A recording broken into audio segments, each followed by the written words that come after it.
Hi everyone, how are you? This is Dr. Chavikar. Welcome to my channel Krishna Institute of Law. आज मैं आपको lecture दूंगी criminal miss appropriation of property जो cover होता है section 403 of Indian panel code, जिसे हम short में बोलते हैं आईपीसी। तो मैं आपको बताऊंगी कि ये जो आपका क्रिमिनल मिस एप्रोप्रिएशन होता है ये आपका किसके अगेंस्ट होता है, प्रॉपर्टी के अगेंस्ट है या पर्सन के अगेंस्ट है, इसके क्या क्या इंग्रेडिएंट होते हैं और मिस एप्रोप्रिएशन जो है किसे कहते हैं। तो देखिए इसमें क्या है आपका criminal miss appropriation of property. Property भी आपको पता है और आपको क्रिमिनल से भी बहुत अच्छे से वाकिफ है।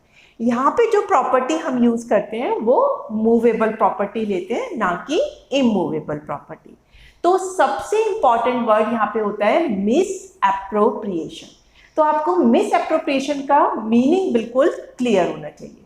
देखिए मिस एप्रोप्रिएशन का क्या मतलब होता है, यदि किसी और की प्रॉपर्टी आपके पास है, ठीक है, किसी और की प्रॉपर्टी अगर आपके पास है, आप उसे अनऑथराइज वे में यूज करते हैं। मीन्स जिस तरीके से उसने बताया था, जिस वे से ऑथराइज किया था, उस तरीके से यूज ना करके आप उसे अनऑथराइज वे में यूज करते हैं, या फिर उसका गलत तरीके से यूज करते हैं, और या फिर आप उसे कन्वर्जन में यूज करते हैं। कन्वर्जन का मतलब होता है कि किसी और की प्रॉपर्टी को अपने पर्सनल यूज के लिए यूज करना, तो उसे बोलते हैं कन्वर्जन। तो मिस एप्रोप्रिएशन का मतलब क्या हो गया, या तो आप अनऑथराइज वे में यूज कर रहे हैं, या फिर आप उसे रॉन्गफुल यूज में कर रहे हैं, या थर्ड हो सकता है कि आप उसे अपने पर्सनल यूज में यूज कर रहे हैं।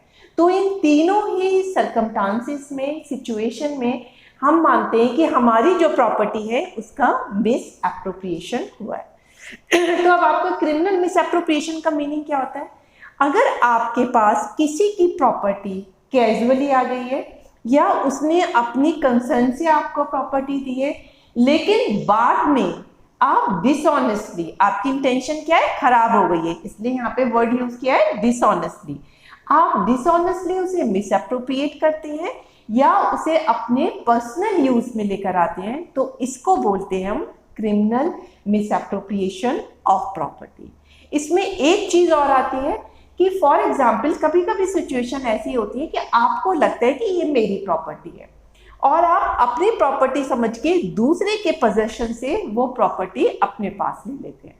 तो तब तक तो यहाँ पे आपने कोई गलती नहीं करी है, बट आफ्टरवर्ड आपको ये रियलाइज होता है नहीं नहीं ये मेरी प्रॉपर्टी नहीं थी, ये तो उसी की प्रॉपर्टी है जिसके पोजेशन से मैंने लिया है।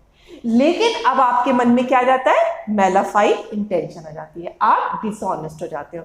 फिर आप डिसऑनेस्टली उस प्रॉपर्टी को जिसे आप अपने समझ के लेके आए थे और आपको पता चल गया है कि अब वो आपकी नहीं बल्कि दूसरे की है, उसे मिस एप्रोप्रिएट करते हो या फिर उसे अपने पर्सनल यूज में लेते हो।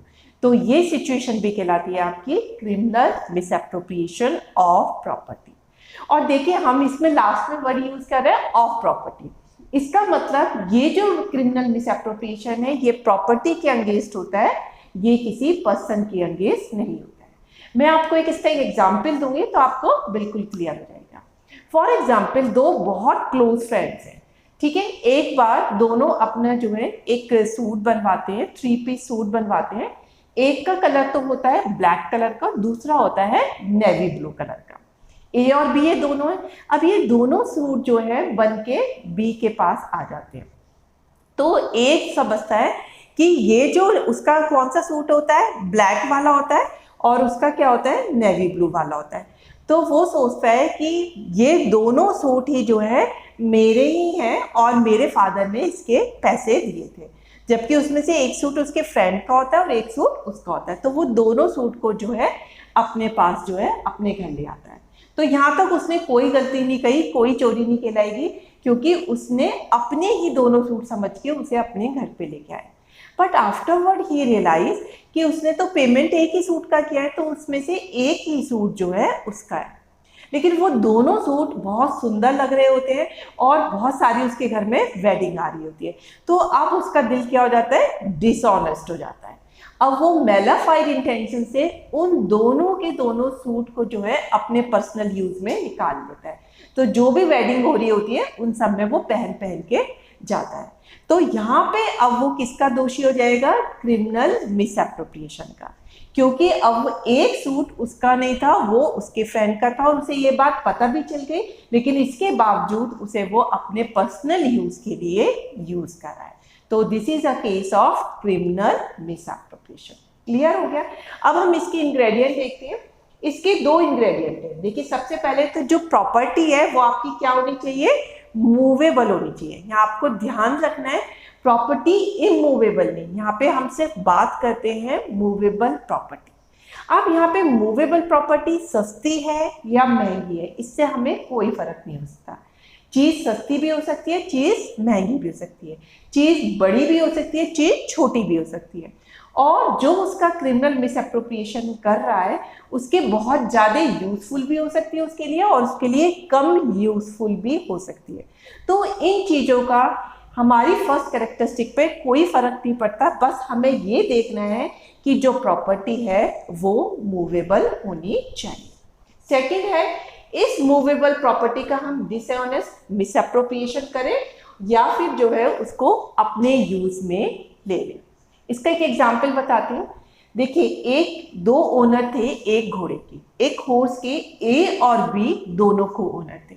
जब दोनों को ओनर है तो दोनों अपने अपने यूज के लिए कभी भी उस घोड़े को लेके जा सकते थे, तो यहाँ तक तो कोई प्रॉब्लम है ही नहीं। अब ए एक बार उस घोड़े को बाहर ले जाता है अपनी राइडिंग पर्पज के लिए। वहां पे उसको एक और बंदा मिलता है, मिस्टर जज। उसे वो घोड़ा बहुत पसंद आ जाता है और वो कहता है तुम जितना मांगोगे मैं उसके उतने पैसे दे दूंगा। अब ए कहता है यार मजा आ गया, ये तो जितने मांगूंगा उतना देने के लिए तैयार है। तो वो अपना घोड़ा जो है उसको बेच देता है बिना जो उसका को ओनर भी है उसकी परमिशन के, और जितना भी पैसा उस घोड़े को बेच के मिलता है सारा अपने पर्सनल यूज में ले लेता है। तो यहाँ पे माना जाएगा कि अब उसने क्रिमिनल मिसअप्रोप्रिएशन कर दिया, क्योंकि उसने क्या किया, उस जो पैसा बिका के मिला था उसको घोड़े को सारा अपने यूज में ले लिया। तो it is a case of criminal misappropriation. अब जब आपके पास कोई चीज आती है तो शुरू में तो क्रिमिनल मिसअप्रोप्रिएशन नहीं होता, क्योंकि आपकी दूसरे के कंसेंट से आई है। अब ये कंसेंट एक्सप्रेस भी हो सकती है और ये कंसेंट इम्प्लाइड भी हो सकती है। एक्सप्रेस तो पता ही है आपको कि अगर किसी ने अपने आप दिया कि भैया आप ये चीज थोड़े दिनों के लिए अपने पास रख लो। इम्प्लाइड क्या होती है कि सर्कमस्टांसेस ये सजेस्ट करती है कि आप दूसरे की जो प्रॉपर्टी है वो कभी भी ले सकते हो। इसका एक बहुत अच्छा एग्जाम्पल है। फॉर एग्जाम्पल, दो फ्रेंड है ए और बी। उसमें बी बहुत रिच होता है और उसने अपने घर में बुक्स की पूरी एक लाइब्रेरी बनवाई हुई होती है। अब ए और बी दोनों बहुत ही क्लोज फ्रेंड है। बी ने क्या रखा है, तुम्हें जब पढ़ना हो तुम मेरी लाइब्रेरी से बुक लेके अपने घर पे भी जा सकते हो, पढ़ के फिर लाइब्रेरी में दे देना, तुम्हें हर वक्त मेरी परमिशन की जरूरत नहीं। तो जनरली ये क्या होता है, जब भी उसे कोई बुक पढ़नी होती है तो वो उसकी लाइब्रेरी में जाता है निकाल के, और जो है अपने घर पे पढ़ के फिर वापस वहीं पे लाइब्रेरी में रख देता है। तो इट मीन्स यहाँ पे उसे बी की इम्प्लाइड कंसेंट थी, क्योंकि उसने बता दिया था जब तुम्हारा मन करे तब पढ़ो और वापस ले जाके इसे रख दो।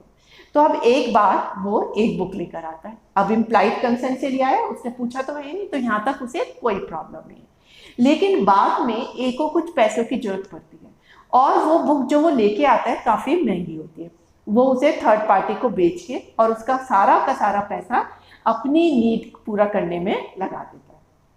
तो यहाँ पे इस वक्त वो माना जाएगा कि मिस एप्रोप्रिएशन ऑफ मनी हुआ है, क्योंकि बुक किसकी थी, दूसरे की थी, जो उसका क्लोज फ्रेंड था बी था। तो उसकी प्रॉपर्टी को आपने क्या किया, मिस एप्रोप्रिएट किया। वो उसको वापस करनी थी, लाइब्रेरी में रख के आनी थी, लेकिन वहां पे ना रख के उसने उसे बेच के उसके पैसे को जो है वो डकार गया। तो यहाँ पे ये माना जाएगा कि ये मिस एप्रोप्रिएशन ऑफ प्रॉपर्टी हुआ है। तो आपको बिल्कुल क्लियर हो गया होगा कि मिस एप्रोप्रिएशन किसे कहते हैं। तो आपको मैंने इसके एग्जाम्पल भी बता दिए, बस आपको दो चीजें ध्यान रखनी है कि मूवेबल होनी चाहिए, इसका मिसअप्रोप्रिएशन होना चाहिए, और डिसऑनेस्टली होना चाहिए। डिसऑनेस्टली मीन्स आपके मन में जो है फ्रॉड की इंटेंशन आ जानी चाहिए, आपके मन में जो है मैलाफाइड इंटेंशन होनी चाहिए, या फिर इसे आप अपने यूज में करें।